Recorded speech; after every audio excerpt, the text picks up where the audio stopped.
आपको चाहिए ताकि लोगों को पता तो चले, उसके बाद उनकी इच्छा है, उनका भाव है कि वो क्या करते हैं। तो ये किताब आप लोगों को सप्रेम भगवान की तरफ से आप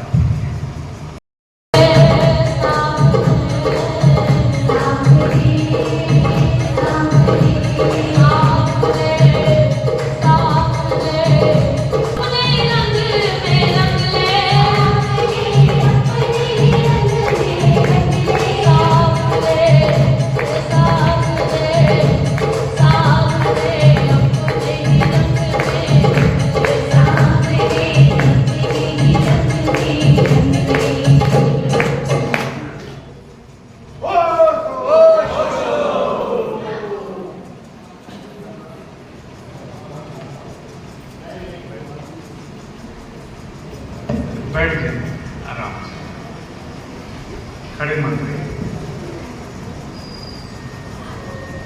बैठ मत।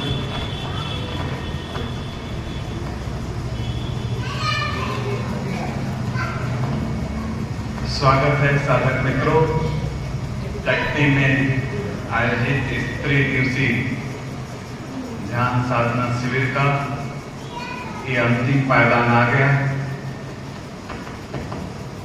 इन 3 दिनों में लगभग हमने 20-25 विधियां की हैं,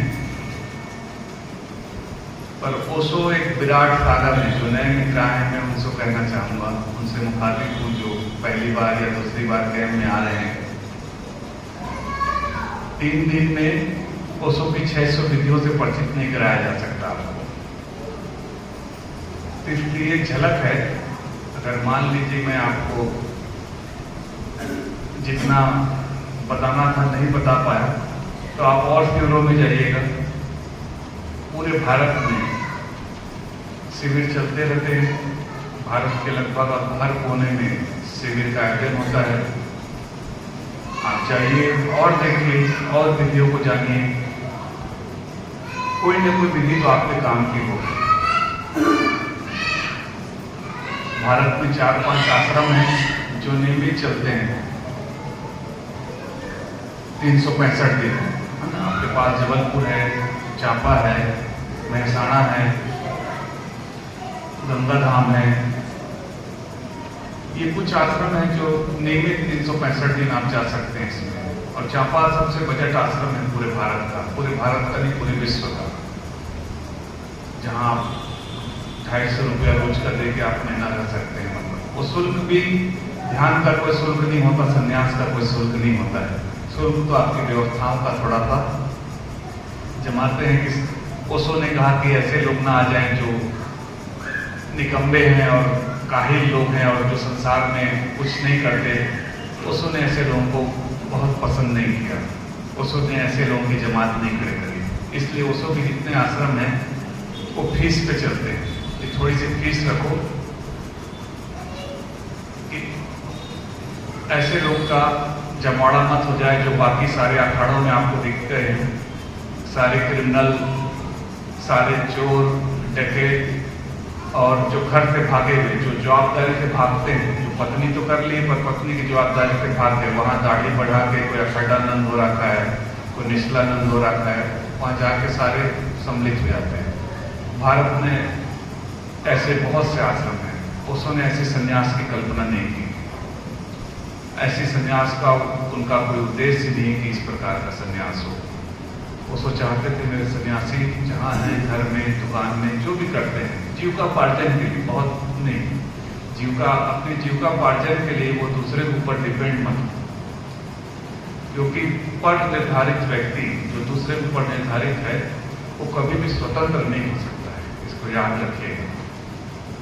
अगर धर्म में भी आप दूसरे के ऊपर, अगर आप आर्थिक रूप से आधारित हैं तो आप अपनी बात नहीं कर पाएंगे। जो आपके दिल की बात है आपको नहीं कर पाएंगे। वो आप जजमान को देखेंगे, जजमान कभी नाराज मत हो जाए कि दोबारा आपको बुलाएगा नहीं बुलाएगा, है ना। और कल वो सब कह रहे थे कि यहाँ भी सचेत होने की जरूरत है।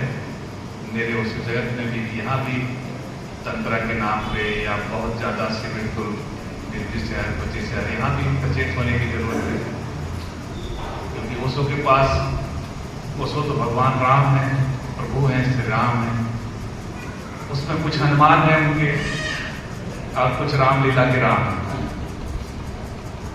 हनुमान तो अपनी भक्ति से काम कर रहे हैं और रामलीला के राम को जब तक आप पैसा नहीं दोगे वो रामलीला का राम नहीं बनेगा। काम वही करेगा, वो भी भगवान के चरित्र को बताएगा आपको। पर ये भी जब अर्थ पे आधारित हो जाते हैं चीजें, तो चीजें बिगड़ने लगती हैं, चीजों का स्वरूप बिगड़ने लगता है। फिर वो आर्थिक व्यवस्था को देखता है। उसने कभी भी नहीं चाहता ऐसा कि मेरा सन्यासी या मेरा संचालक भी अर्थ के लिए है कि वहां जाएगा तो उसको फीस मिलेगी, उसकी आजीविका चलेगी। ऐसा सन्यासी, ऐसा संचालक उसको कभी नहीं चाहता। वो सब चाहते थे कि हर चीज आनंद से उपजे। शिविर भी इनकी मजबूरी नहीं है कटने वालों कि करना नहीं, कोई इन्होंने एग्रीमेंट थोड़ी किया है कि कोर्ट में आप मुकदमा कर दोगे इनके ऊपर, नहीं कराएंगे। इनके आनंद से निकलता है ये कैंप। 13वां वर्ष है, गुरु नानक देव ने कहा ना 13, वैसे ये 13 है ना, सब 13 यही अटके थे गुरु नानक देव 13 में, ये सब 13। पंजाबी में 13 नहीं बोलते उसको, 13 बोलते उसको अलग ही ढंग से बोलते हैं ना 13। तो ये इनका आनंद है। कटनी के मित्र यहाँ बैठे हैं, सब कंट्रीब्यूशन करते हैं, सब लोग अपना अपना छोटा छोटा योगदान देते हैं। जैसे भगवान राम ने पुल बनाया तो बड़े बड़े लोग थे, जामुन, हनुमान, नल, नील, अंगद, तो छोटी छोटी गिलहरियां भी थी, उन्होंने भी उसमें पत्थर डाला था। तो जब भगवान राम के आभार प्रकट करने की बारी आई, जब वो जीत गए और फिर धन्यवाद उनको देने की बारी आई, तो उन्होंने उस गिलहरियों को भी धन्यवाद दिया कि इनके बिना भी मैं नहीं जीत पाता। इस शिविर में जितने भी लोगों ने कहीं पर भी जो भी सहयोग दिया है, चाहे वो गिलहरी मात्र क्यों ना, चाहे वो हनुमान का हो, चाहे अंगद का हो, सबके कारण वो राम सेतु बना। वैसे ही सबके कारण ये शिविर होता है, किसी एक व्यक्ति के कारण नहीं होता है शिविर। इसलिए सारे कटनी के मित्र धन्यवाद के पात्र हैं और हमारे प्रेम के पात्र हैं हम सबके। आज संन्यास है, संन्यास के साथ जो लोग संन्यास ले रहे, मैं चाहता हूं आगे आ जाए, आगे बढ़ जाए। जो लोग इधर दर्जे में आ जाए, जो लोग ले रहे हैं।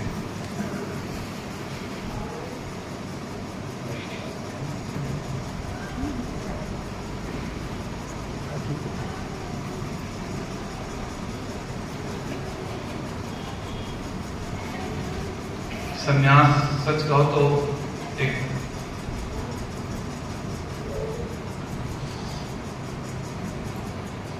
नए जीवन की शुरुआत है आपके। जैसे कि बच्ची पैदा होती है बेटी ना, तो अपने बाप के यहाँ रहती है 25 साल 30 साल जितने भी, फिर उसको फिर एक नए जीवन की शुरुआत करती है। फिर वो कहीं जाती है, उसका नाम बदल देते हैं, कुछ बदल, उसको नए माहौल में एडजस्ट होना पड़ता है। फिर वो माँ बनती है, फिर एक नए जीवन की शुरुआत होती है। जब स्त्री माँ बन जाती है जिस दिन, उस दिन वो साधारण स्त्री नहीं रहती, फिर वो पुरानी स्त्री खो जाती है। माँ भी अपने आप में एक केवल बच्चा पैदा नहीं होता, उसके साथ माँ भी पैदा होती है। फिर जीवन चलता है। कभी आपको होश आता है कि जीवन यूं ही बैठ जा रहा है, तब कहीं जाके फिर एक नए जीवन की शुरुआत होती है। आप गुरु की गोद में आते हैं, गुरु का हाथ पकड़ते हैं, गुरु का हाथ थामते हैं, और ये जीवन का सबसे बहुमूल्य मोड़ है। आपके जीवन में नमक आ जाता है, आपके जीवन में कोई उद्देश्य आ जाता है। अभी तक तो कोई उद्देश्य नहीं था आपके जीवन का, बस सुबह 8 बजे टिफिन पैक हुआ, ऑफिस गए, शाम को 8 बजे सब्जी लेके वापस आए, टीवी देखे, और जिसको जो भी काम करना है ना, शराब पीता है, जो भी जैसा जो है, और रात को फिर सो गए। ऐसे 365 दिन हमारी जिंदगी चलती है, कभी हमको पता ही नहीं चलता कि हम जी क्यों रहे हैं। मैं एक बार जेल गया, जेल में ध्यान कराने के लिए। वहाँ बड़ा जेल है, सेंट्रल जेल है, शिवपुरी में गया था मैं। तो मैंने वहाँ के उसको पूछा कैदी को, वो कैदी बड़ा मस्त था, बोला कि 6 महीने में छूट जाएंगे हम तो। बात और उसने एक बड़े पते की बात बोली,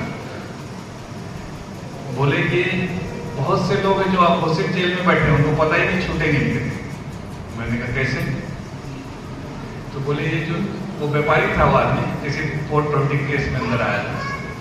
बोले ये जो व्यापारी है ना, सब सवेरे शटर उठाते हैं 8 बजे और रात को 9 बजे शटर गिराते हैं, ये भी जेल में है। बोले वही बैठना है इनको रोज, और इनको कभी पता ही नहीं कि जेल में ये छूटेंगे नहीं, आजीवन कारावास है। हमको पता है 6 महीने बाद छूट जाएंगे, पर ये जितने लोग दुकान का शटर उठा के बैठते हैं सवेरे और रात, इनके बाप भी वही किए, इनके दादा भी वही किए, तो ये कैसे बंद कर दे शटर? जब तक इनका ये वाला शटर बंद नहीं होगा ना, 4 आदमी जब तक इनके शटर बंद नहीं करें ले जाएंगे, जब तक इनका शटर बंद नहीं होता। उसको कहते ना, एक बूढ़ा मारवाड़ी मर रहा था, मारवाड़ी को भी मरना पड़ता है ना।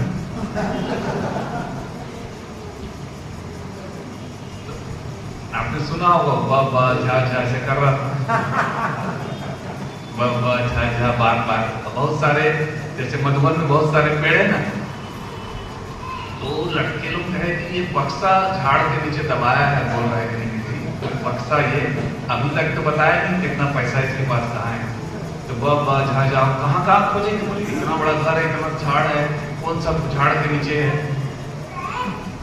तो डॉक्टर को बुलवाया, डॉक्टर बोला कि महंगा इंजेक्शन है, इसको लगा देंगे तो 2-4 शब्द बोल पाएगा, पर इसको पीड़ा बहुत होगी। तो बोले कोई चिंता मत करो, मर तो रही है, अपना आप पीड़ा हो जाएगी, लगाओ। लगवा दिए। अब जैसे ही इंजेक्शन लगा, सब लोग कान लेके सामने आ गए ना कि मरता मारवाड़ी क्या बोलेगा। तो उस मरते मारवाड़ी ने क्या बोला पता है? उस मरते मारवाड़ी ने कहा, सब 4 लड़के थे उसके, चारों लड़के उसको घेर के खड़े थे, पत्नी भी खड़ी थी उधर। बोले सब मेरे को दुकान घेर के खड़े हो और दुकान भी कोई नहीं गया, वो बकरी झाड़ू चबा रही है, कोई नहीं देख रहा है उसको। बाबा झा झा वही तरह बकरी झाड़ू चबा रही है और उसको कोई नहीं देख रहा है। बोले और दुकान भी नहीं गया, यहाँ क्या है कि खड़े हो? तो जो सबके अंदर वो मारवाड़ी है। आदमी जिंदगी भर वो शटर उठाता है कि अरे भाई एक दिन आपका ही शटर गिर जाएगा। इसके पहले बुद्धिमानी है कि थोड़ा, एक तो आजीविका लक्ष्य है और एक पृथ्वी लक्ष्य है। आजीविका लक्ष्य तो आपको संसार में कुछ काम वाम करके थोड़ी बहुत 8 घंटे 10 घंटे अगर आप काम कर लें तो आजीविका लक्ष्य पूरा हो जाता है। आप अगर दुकानदार हैं तो ऐसा नहीं है कि उसमें दुकान में कहीं कोई 8 घंटे आप अपने आजीविका लक्ष्य को दे दें, 8 घंटे सोने को दे दें, उसके बाद भी 8 घंटे बचते हैं, उसमें 4 घंटा खाना पीना मनोरंजन को दे दें, फिर भी 4 घंटे बचते हैं। तो हम तो कहते हैं केवल 5% ध्यान वो होता है 1 घंटा 20 मिनट आपके पूरे जीवन का, केवल 5% मांगते हैं। 5% ध्यान और 5% दान, आपका जीवन सार्थक हो जाएगा, आपका बाह नहीं छूटेगी खुशों से कभी। 5% बस इतना तो आप दे सकते हैं। इतना गरीब तो यहाँ कोई नहीं कि 5% नहीं दे सके, है ना। 5% 1 घंटा 20 मिनट ध्यान की तैयारी करते हैं, ध्यान के लिए आते हैं, ध्यान को समझते हैं, उसमें लगता है, फिर ध्यान 1 घंटे का ध्यान होता है, फिर एकदम से मत उठ के चले जाइए, थोड़ा देर बैठिए 10 मिनट, है ना, स्नान करिए, सब करिए। ये 5% आप दीजिए बस, 5% देंगे तो बात बनी रहेगी। 3 दिन जितनी मेरी बुद्धि थी मैंने आपको बताने का प्रयास किया, फिर भी कहीं भूल चूक संभव है।